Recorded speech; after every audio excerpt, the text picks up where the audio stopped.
Good evening and welcome to Straight Talk. This is Eugene Chan, and our guest tonight is Mr. Laurence Lee, who is the chairman of the Financial Services Development Council. The FSDC advises our government on all matters relating to financial matters so that Hong Kong can be a successful international financial center. Mr. Laurence Lee is a barrister by profession and he's a senior counsel. He focuses on banking, commercial, company and securities law. Tonight, we would like to find out if Hong Kong can maintain our competitive advantage as an international financial center. Laurence, welcome to our show. Eugene. The term financial services is a commonly used term that we hear in daily use, but many of us do not know exactly what it refers to. You can probably give us a whole lecture on financial services. However, if you can do it for us in a nutshell, say in a couple of minutes, to tell us what it actually encompasses. Sure. Finance is really not magic. It's not that difficult to understand. At a macro level, I would say it's like blood circulation to the body. You need it. It by itself doesn't really do very much. You need muscle, you need teeth, you need dentists to actually do things. But behind it, there's blood circulation. It enables the different organs of the economy to function. At a micro level, finance is actually just about everything we do every day. We make a living, we make savings, we want to put the capital to use. You might invest in stocks, you might buy insurance, you might buy some bonds. It's safe. Even something as simple as you putting deposits in a bank is finance. So it's really everyday life. So basically everything, isn't it? In a way? We like to think that finance helps everything happen. Okay. Right. With our national 14th five-year plan that's approved on the 11th of March 2021, Hong Kong has been given a unique role in the strengthening and development of the financial service. Is it because we are really strong in that, or this is the only thing that we can do? Sorry to be very blunt. It's a little bit of both. There's no doubt that we are very strong in it, both internationally and in terms of our unique position within China. We are an international financial center on par with London and New York. But even more unique to that is that we are the only international financial center of China. So you imagine an economy that's growing so fast, it will need a lot of blood. It will need a lot of circulation. And we're in a unique position to provide that. So we often refer to as a gateway to the mainland or between the bridge between the East and the West. You mentioned about our uniqueness. What's so unique about Hong Kong's financial services? It's unique in several ways. First, it's unique in that it is international. Finance, again, like blood, it goes around everywhere. It's like any liquid. You can't stop it. It will find ways to go into what it believes to be the best opportunities. So really the only way to do finance is to have scale. Right. And you can't really have scale without being part of the international pool. But being part of the international pool brings in, shall we say, infection, or at least the potential for infection. Right. So in order to manage the international flow, in order to participate in the international financial arena, you actually need a especially strong immunity system. You need mechanisms to get rid of some risk, get rid of some germs. And that comes from several things. It comes from experience, it comes from institutional design, and it comes from the rule of law. Right. And all those things put Hong Kong in a special position in providing finance to the larger economy that is China. So is that the reason why all the international firms would like to have their base in Hong Kong, or investors putting money in Hong Kong as a bridge over to China? It's certainly one of the biggest reasons why we are international. We have a lot of expatriate firms, foreign firms here in Hong Kong. We have a lot of mainland domestic firms in Hong Kong. But let's not forget that's also because of other advantages and other uniqueness of Hong Kong that make us attractive. We have international schools. We have a culture that's very open to both East and West. We have a workforce that's able to adapt, etc. So it's all these confluence of factors that come together that make us Hong Kong and make us strong. So in a way, is what we have said earlier, the sort of the competitive advantage, relative competitive advantage, isn't it? Well, you can put it as competitive advantages. I always thought the term or the concept of competitive advantage a little bit confrontational and also a little bit too business-like. Right. I like to think of it as just unique and everything that is Hong Kong. Okay. So as you know, our government, we have 4 main pillars of industries, which makes up 60% of our GDP. That has financial services, trading and logistics, professional services, and tourism. And I understand the financial services account for 20% of GDP. And during the last 2 years, with the riots and with the COVID, we are relatively undisturbed. That is a very good news. But in your opinion, but on the other side of the coin, it's quite vulnerable. That means if anything goes wrong, Hong Kong will go down the drain. Do you agree? No, actually. Let's focus on finance. I think there are 2 characteristics of finance that will put us in good stead. One is very scalable. You can take the same system, you can take the same critical mass and grow it as the economy and as opportunities abound come to Hong Kong. So there's a lot of potential there for even further growth. That's the positive side of finance. At the same time, there's a defensive side to finance, which is very resilient. As we have seen in the last couple of years, all the local challenges that present itself in Hong Kong don't actually affect Hong Kong as an international financial center that negatively, because it's very resilient. It's built in a way that depends not just in Hong Kong, but in a much larger base. So in many ways, this is the part of Hong Kong that is least vulnerable. Right. Right. Laurence, let's look at some objective ranking. In March 2021, the Global Financial Center Index has placed Hong Kong as number 4, having New York, London, and Shanghai. And mind you, in last September, we were actually on the 5th, with Tokyo as being the 4th, we are the 5th. And also, another, just a very recent and a recent survey by the IMD, Institute for Management Development, Switzerland-based, the World Competitiveness Index, we have dropped 2 notches to 7th, coming to the 5th last year. So look at all those figures, it's ups and downs. I think we are being a target. So how can we, or actually what can you do to help to attract more people come to Hong Kong and use our financial services? It's very competitive. I'll answer your last question in a second, but let's talk about rankings. Right. I often think of rankings as like advising students on universities. I went to one, which when I went to, I think ranked number 2 in the US. Right. By now, it probably ranked number 4. But you know what? If you are in the top 10 in the world, or top 10 in a large country like the US or China, you're in a pretty good position. Right. And frankly, those who do rankings have a need to shuffle the rankings a little bit from time to time, ostensibly to refine their methodology, but also it's a bit boring if there's no movements in the ranking. Oh, right? is that right? so let's not get too hung up about exactly whether we're number 4 or number 5 or number 6. But these movements tell us something, because there's still some science to the rankings, and the movements tell us that we might be coming short on a particular measure. Okay. No center is perfect, and there will be not quite shortcomings, but there will be weaknesses in your strategy. Now, it may be that after some discussion, you stick with the weakness. So, for example, for Hong Kong, our weakness comes also from our strength. We are a fantastic fundraising center. The stock exchanges scale from height to height. In our last quarter, the first quarter of this year, we have set a historic record in terms of fundraising.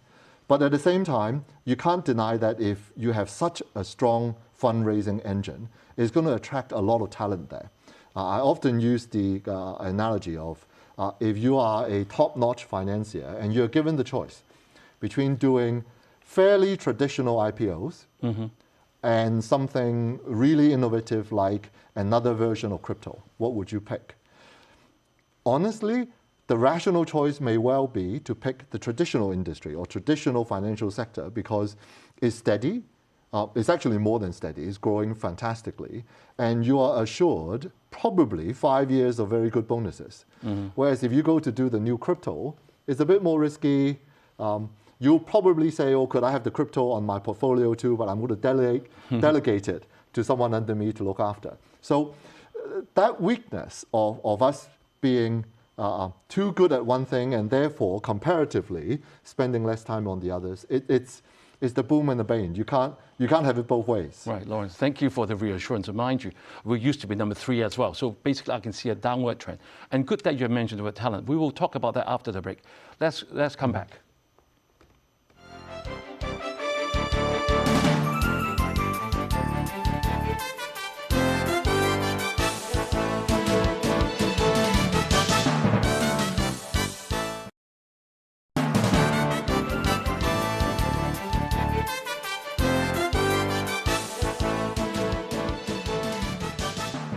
Welcome back. And we have been talking to Laurence Lee, who is the chairman of the Financial Services Development Council.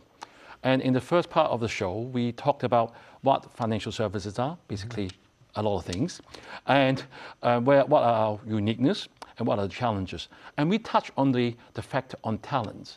As you know, talent means everything because we need the manpower to work in the industry. So do we have the right and adequate talent in Hong Kong to make it successful, or is it the system? It's both talent and system, but let's focus on talent. I owe you an answer on talent. There are essentially 3 things to worry about talent. For an international financial center like us, first aspect is, are we attracting outside talent enough? And on that front, we're probably doing okay. COVID, it's standing a bit in the way, but compared with others, we're doing really well. Because our borders are closed. The second aspect of it is, obviously, we want to take care of local talent too. And that's a particular challenge for us because Hong Kong is essentially doing cross-border business 99% of the time. And so how do we make sure that our local talent understands what's happening north of the border and also internationally? That's a bit of a challenge, but we have succeeded really well and we continue to work on that. The third aspect of talent to worry about is the new subsectors within finance. Right now, the 2 subsectors that are crying out for talent everywhere is fintech and green finance. And both of them have an international shortage of talent. In many ways, we'll be able to gain a little bit of an advantage if we are able to groom more talent locally on fintech and green finance. And in both respects, we have some unique advantages. On fintech, we have the advantage of north of the border, there's a huge pool of tech talent that we can combine with our fin expertise and try to do something with it. Green finance is essentially opportunities. Right. Laurence, you mentioned earlier about our rankings. It's just relative. But being number 4 and not as high as New York, London, or Shanghai, do we have problems? Or how are we going to attract those talents from overseas for fintech and green finance? Interesting question. I remember when I first came out of university, a partner in my firm put it to me this way. He said, Laurence, it's not where you are that makes you interesting. It's your rate of climb. Okay. And in that sense, I care less about whether I'm number 3 or number 4. I care more about whether Hong Kong is growing. For as long as we are growing, so as long as there are opportunities, you will attract talent. Right. In that context, I'll ask you another thing that I read in articles when I'm preparing meeting you today. There's something that's saying that because of the misinterpretation of our national security legislation, which you said earlier, rule of law and the independence of judiciary is our core. Some of our locals may be moving away. So how can we still attract talents from overseas when people worry about that fundamental principle? Well, first, I don't quite agree that people, particularly financiers, are worried about that. Okay. Not at all. We have done both formal and informal feedback gathering sessions. We've done surveys.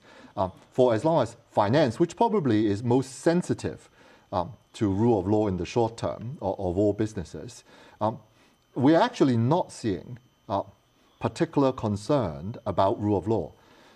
The bit about NSL that a lot of people have talked about is actually not related to rule of law. It's the fact that NSL puts on the table the possibility of legal, by legal I mean conflicts of law legal, between our domestic and China's need to protect itself and the US increasing use of sanctions as one way for them to do, well, their international relations. And unfortunately, this has little to do with the rule of law. If anything, speaking as a lawyer, it has more to do with the law being deployed by competing countries. Okay, right. We have mentioned the word mainland many times in the interview.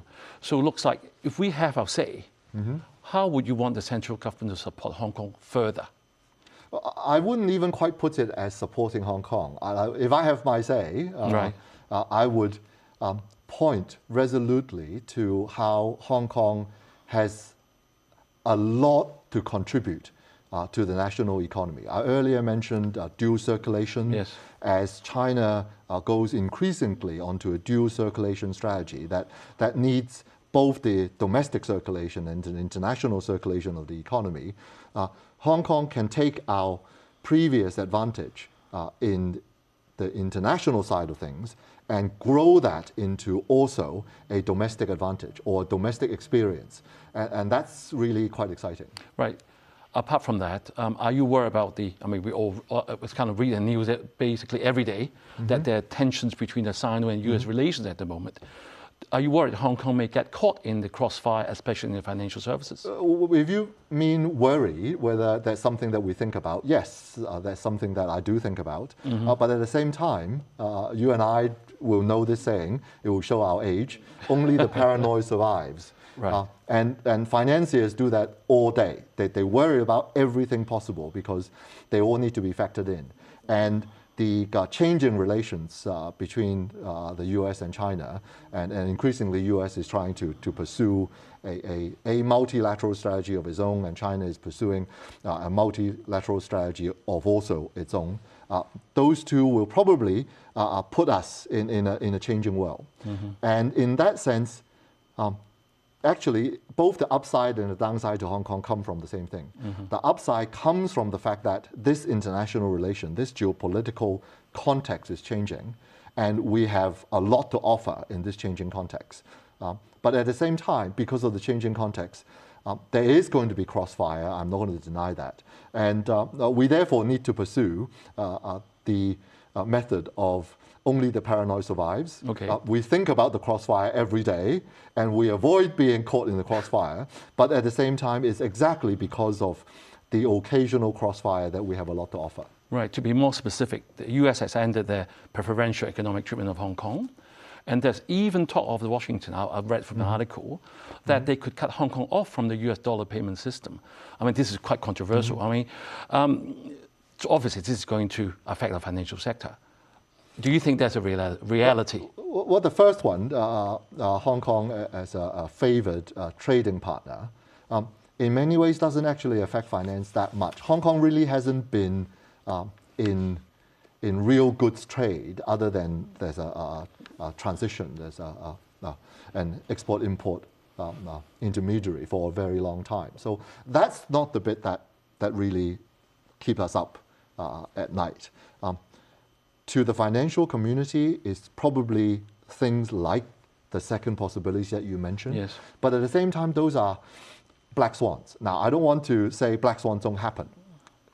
Experience tells us that black swans, we need to worry about them. But let's also pause and think about the scenario described. That's wouldn't be just directed at Hong Kong. That would essentially be something like the US saying, I want to redefine the international payment system. That's going to be a huge change. If things like that happen, I don't have a crystal ball, I'm not going to say it never will. Chances are extremely slim. But even if the extremely slim chance black swan happens, Hong Kong will be in a good position to deal with it. Because with that sort of change, and nonetheless recognizing that China is the number 2 economy in the world, by far, number 3, 4, 5, 6 are very, very far behind. The need for international payments and international finance will not go away. So if that's not being filled by the existing US dollar-based system, there has to be a new system. And if there has to be a new system, we can only have an even larger role. That's very reassuring, Laurence. Right, so we've been talking about the financial sector. We are doing well, and I've checked that. It employs about 7% of the population for 20% of GDP. So this group of people must be very efficient, and they must be doing well. But how about the rest of Hong Kong? I mean, if the rest of Hong Kong aren't in that advantageous position, a favorable position, what are we going to do? How can we benefit from this uniqueness of Hong Kong? What do you think? Eugene, you asked a very, very good question. That probably is the hardest question for a body like the FSDC and for the financial services community. I earlier mentioned about local talent. I mentioned that we essentially, 99% of the business we do is cross-border. And so first and foremost, our international talent and our mainland talent will increasingly be important to the development of finance. Now the question then is, how do we help the local population, our local talent, also thrive in this environment, and then also to radiate out the benefit of finance onto the larger local economy? I must confess, I don't have a great answer. There is the traditional answer of trickle down, but I think economists will tell you there are limitations to the trickle down. There is, of course, the always good answer of education and training. We need to continue to pursue that. But probably, I think the future answer lies in us also adapting our financial services, not just to sales, not just to selling IPOs, so on, but also more to mid and back office functions, things like asset management, things like risk management. Right. And those things will stand a longer local advantage. And we will be able to keep more jobs and more lines of job in Hong Kong. Well, I'm going to ask you the last question before the show ends. As you know, FSCC is an advisory body advising government.